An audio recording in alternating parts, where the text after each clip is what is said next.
இந்த வீடியோ நம்ம சிட்டா அடங்கல் அப்படின்னா என்னன்றதை பார்க்க போகிறோம். இப்போ லேண்டில் ஒரு லேண்டுன்னு ஒன்று பர்ச்சேஸ் பண்ணுறாங்கன்னா இல்லை ஒரு வீடுன்னு ஒன்று பர்ச்சேஸ் பண்ணுறாங்கன்னா ப்ராப்பர்ட்டி டாக்குமெண்ட்ஸில் முக்கியமாக ரெவென்யூ ரெக்கார்ட்ஸையும் பார்க்கணுன்றதை அன்றைக்கி சொன்னது.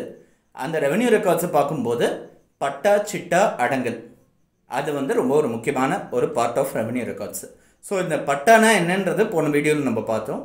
சிட்டா அடங்கல் அப்படின்னா என்னன்றது மெட்ராஸ் ஹைகோர்ட் கொடுத்த ஒரு ஜட்ஜ்மெண்ட்டை பேஸ் பண்ணி, ஆனரபிள் ஜஸ்டிஸ் தண்டபாணி கொடுத்த ஒரு ஜட்ஜ்மெண்ட்டை பேஸ் பண்ணி நம்ம சிட்டா அடங்கல்னா என்ன, அதனோட வேல்யூ என்ன அப்படின்றத பற்றி நம்ம இன்றைக்கி பார்ப்போம்.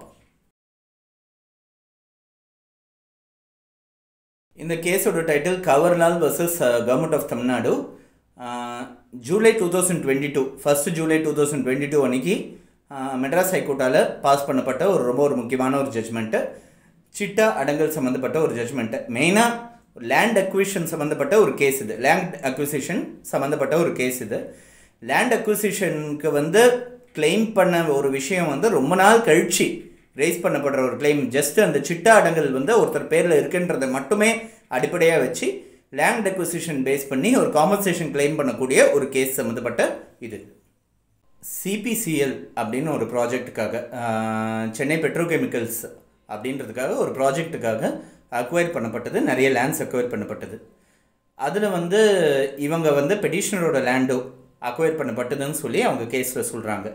ஆனால் இது முறையான அக்விசிஷன் கிடையாது. லேண்ட் அக்விசிஷன் சம்மந்தப்பட்ட முறையாக அதை கையகப்படுத்தப்படலை. அது முறையாக நோட்டீஸ் கொடுத்து எங்களுக்கான என்கொயரிக்கான வாய்ப்புகள் கொடுத்து கையகப்படுத்தப்படலை அப்படின்றத சொல்கிறாங்க. ரெண்டாவது, மெயினாக அவங்க வைக்கிற குற்றச்சாட்டு என்னென்னா, சிட்டா மற்றும் அடங்கல் இன்னும் எங்களோட முன்னோர்கள் ஆன்சஸ்டர்ஸோட பேர்லேயே தான் இருக்குது. இது ஆன்சஸ்டர் ப்ராப்பர்ட்டி, எங்களோட தாத்தா பேர்லேயே தான் அந்த சிட்டா அடங்கல் இன்னும் இருக்குது அப்படின்னு சொல்லிட்டு, அப்படி இருக்கும்போது நீங்கள் கையகப்படுத்திட்டீங்கன்னா நீங்கள் சிட்டா அடங்கல் இவங்க பேரில் மாறி இருக்கும், ஆனால் இன்னும் இவங்க பேர்லேயே தான் இருக்குன்றதுனால இந்த டிஃப்ரென்ஷியல் டைத்துக்கு எல்லாத்துக்கும் சேர்ந்து எனக்கு காம்பன்சேஷன் கொடுங்கன்னு ஒரு ரிட் மனு ஒன்று மெட்ராஸ் ஹைகோர்ட்டில் ஃபைல் பண்ணுறாங்க. ஸோ இப்போது ரெண்டு சைடோட வாதத்தையும் கேட்கும்போது இவங்க சைடில் இவங்க சொல்கிறதெல்லாம் சொல்லிட்டாங்க. கவர்மெண்ட் சைட்லேருந்து என்ன சொல்கிறாங்கன்னா, ஆரம்பத்துலேயே அவங்களுக்கு தேவையான நோட்டீஸ் கொடுக்கப்பட்டிருக்கு. அந்த நோட்டீஸ் கொடுக்கப்பட்டதுலேருந்து அவங்க 2 என்கொயரி கூட அட்டன் பண்ணியிருக்காங்க. இவங்களோட தாத்தா அட்டன் பண்ணியிருக்காரு. அந்த என்கொயரி அட்டன் பண்ணதுக்கான ப்ரூஃபையும் கோர்ட்டில் சப்மிட் பண்ணிட்டாங்க.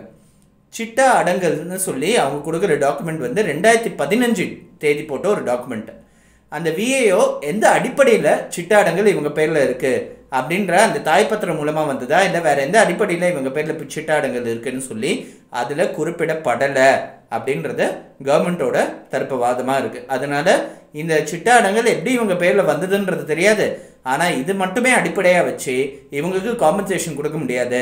நிலம் இவங்களோட உரிமையில் தான் இருக்குது அப்படின்னு சொல்ல முடியாது, இவங்களோட அனுபவத்தில் தான் இருக்குன்றதை சொல்ல முடியாது அப்படின்னு சொல்லி கவர்மெண்ட் சைடோட வாதமாக இருக்குது. இந்த கேஸில் இந்த நோட்டீஸ் சம்மந்தமாக நிறையா அப்சர்வேஷன்ஸ் பண்ணியிருக்காங்க கோர்ட்டில். ஆனால் அதெல்லாம் ஒரு பக்கம் இருக்கட்டும். சிட்டா அடங்கல் சம்மந்தப்பட்ட அப்சர்வேஷன்ஸ் மட்டுமே நம்ம இப்போ கான்சென்ட்ரேட் பண்ணுவோம்.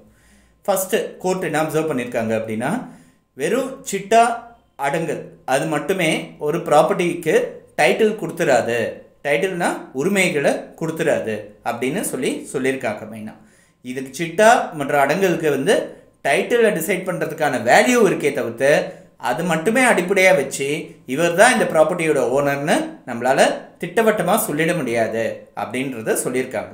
அப்படின்னா இதனோட வேல்யூ தான் என்ன அப்படின்னா, இந்த நிலம் சம்மந்தமாக இவங்க கவர்மெண்ட்டுக்கு ஒரு வருவாய் கொடுத்துருக்காங்க அப்படின்றதுக்கான ப்ரூஃப் மட்டுமே இந்த சிட்டா மற்றும் அடங்கல் பேப்பர்ஸ். அடங்கல்ன்றது ஏ ரெஜிஸ்டர் அப்படின்னு சொல்லக்கூடிய ஒரு ரெஜிஸ்டரோட எக்ஸ்ட்ராக்ட் பேர் தான் அடங்கல். இந்த பர்டிகுலர் கேஸில் கவர்மெண்ட் ப்ளீடர் என்ன பண்ணியிருக்காங்க, கோர்ட் சொல்லி ஏ ரெஜிஸ்டரை மொத்தத்தையும் கொண்டு வாங்க, நாங்கள் அதையும் இந்த அடங்கலையும் வெரிஃபை பண்ணுறோம் அப்படின்னு சொல்லிட்டு கோர்ட் சொல்லும்போது கவர்மெண்ட் ப்ளீடர் சப்மிட் பண்ண ஏ ரெஜிஸ்டர் காப்பியை பார்க்கும்போது இந்த பர்டிகுலர் அந்த பர்சன், அந்த ஆன்சஸ்டரோட பேர் இந்த சிட்டா அடங்கல் பேப்பரில் இருக்கிறது அது அடங்கலில் இல்லவே இல்லை. ஸோ அப்படி இருக்கும்போது இந்த அடங்கலில் எப்படி இந்த விஏஓ இந்த பேரை போட்டிருக்காருன்றது தெரியவே இல்லை. அது ஒரு இஷ்யூவாக ரைஸ் பண்ணப்பட்டிருக்கு. அந்த விஏஓ மேலே தகுந்த ஆக்ஷன் எடுக்க சொல்லியும் டைரெக்ஷன்ஸ் கொடுத்துருக்காங்க இந்த பர்டிகுலர் கேஸில். சரி, இது ஒரு பக்கம் இருக்கட்டும். அடங்கலோட கண்டென்ட்ஸ் என்ன அப்படின்றத பார்த்தோன்னா, என்ன அந்த நிலத்தோட தன்மை என்ன, அந்த மனையோட தன்மை என்ன, அங்கே என்ன விளைச்சல் இருக்குது அப்படின்ற ஒரு டீட்டெயில்ஸில், சர்வே நம்பர் என்ன அப்படின்ற ஒரு டீட்டெயில்ஸில் அந்த அடங்கல் டாக்குமெண்ட்டில் இருக்கும். அது ஏ ரெஜிஸ்டர்ன்ற டாக்குமெண்ட்டில் இருக்கும். ஸோ அதை பேஸ் பண்ணி, அந்த ஃபர்ஸ்ட்லேயே பேஸ் பண்ணி அவங்க எவ்வளோ வருவாய் கொடுக்க முடியும், அவங்கக்கிட்டேருந்து எவ்வளோ வருவாயை வந்து சார்ஜ் பண்ண முடியுன்றதுக்கான ஒரு ஃபவுண்டேஷன் தான் அந்த அடங்கல் டாக்குமெண்ட்டுன்றது. இதெல்லாம் வச்சு பார்க்கும்போது இந்த சிட்டா அடங்கல் பேப்பர்ஸை மட்டுமே அடிப்படையாக வச்சு இவங்க தான் இந்த நிலத்தோட அனுபவத்தில் இருந்தாங்கன்னு சொல்லி நம்மளால் சொல்ல முடியாதுன்றதுனால இவங்களுக்கு இந்த அடிப்படையாக வச்சு காம்பன்சேஷன் கொடுக்கணுன்ற அவசியம் கிடையாதுன்னு சொல்லி கோர்ட் வந்து இந்த ரிட் பெட்டிஷனை வந்து ரிட் மனுவை வந்து டிஸ்மிஸ் பண்ணாங்க. ஆனரபிள் ஜஸ்டிஸ் தண்டபாணி முன்னாடி வந்த ஒரு முக்கியமான ஒரு கேஸு.